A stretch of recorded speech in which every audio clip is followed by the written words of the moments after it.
Matapos ang nangyari sa bundok, bumalik si Mig sa baryo.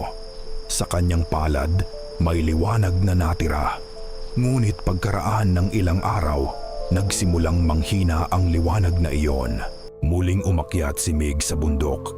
Ang liwanag sa kanyang palad ay halos wala na. Alam niyang may kailangan siyang harapin. Pumasok siya sa siwang. Sa loob naroon si Bernardo. Nakaupo parang naghihintay. Sinabi ni Bernardo na oras na para lumisan.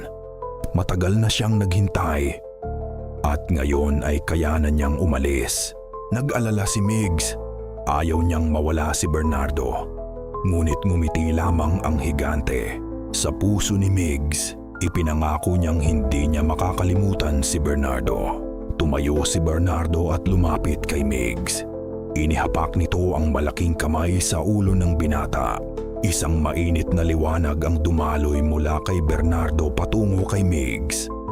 Dahan-dahang naging payapa ang lahat. Nang magmulat si Migs ng mata, siya ay nasa paanan na ng bundok.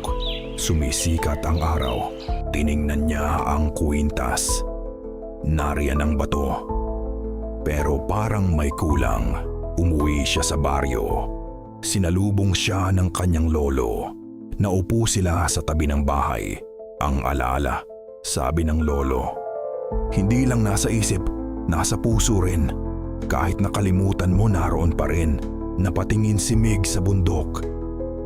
Umiihip ang hangin. At sa hangin, tila may narinig siyang tumatawag sa kanya.